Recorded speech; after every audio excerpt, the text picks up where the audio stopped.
On the last day of April, 1943, a Spanish fisherman spotted a body floating off the coast of Andalusia. A British officer drowned in uniform, a briefcase chained to his wrist. Inside that briefcase were top-secret letters revealing exactly where the Allies would invade Europe. Within days, the documents were in German hands. Hitler himself read the conclusions and moved entire divisions in response. There was just one problem. The drowned officer had never lived. Stay to the end to learn who the man in the water really was, because that might be the most human part of the whole story. It is early 1943. The Allies have won North Africa, and every general on both sides can read a map. The next step is obviously Sicily, the stepping stone into Europe. Even Churchill joked that anyone but a fool would know it. So British intelligence faced a strange assignment.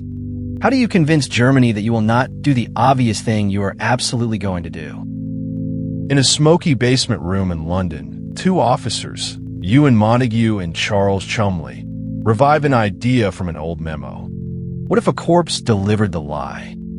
A courier who could never be interrogated, never break, never confess. And here is a detail for the film lovers. That old memo, the Trout Memo, a list of wild deception schemes, had been issued years earlier by naval intelligence, and one of its authors was a young officer named Ian Fleming. The future creator of James Bond helped seed the greatest real spy trick of the war. They called him Major William Martin of the Royal Marines, and they built him the way a novelist builds a character.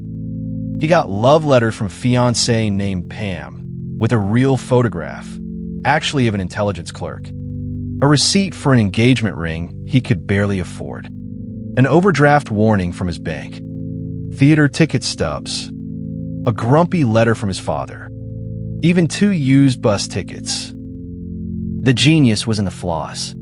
A careless man who lost things, loved a girl, and spent too much money was believable.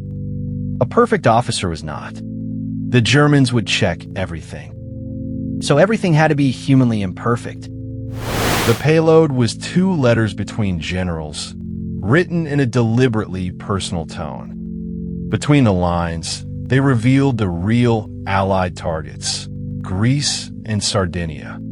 Sicily, they hinted, was merely the decoy.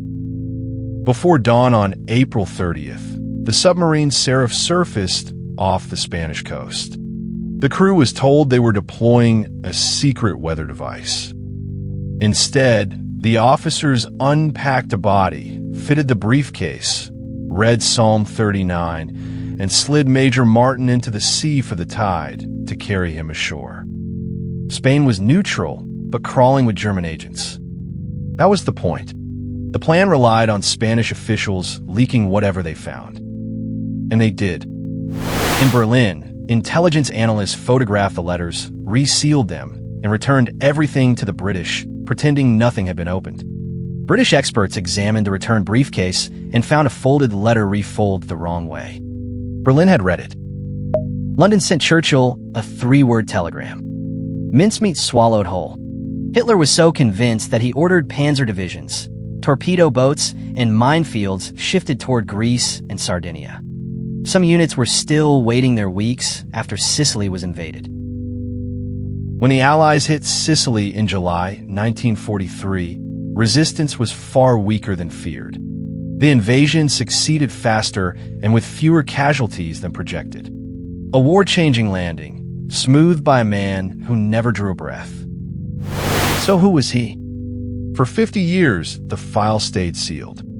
The most likely answer is WWII Michael, a homeless Welsh laborer who died alone in London after eating rat poison, with no family to claim him. In death, this forgotten man received a mission, a fiancé, a father, debts, and a funeral with full military honors in Spain. His gravestone in Huelva now carries both names.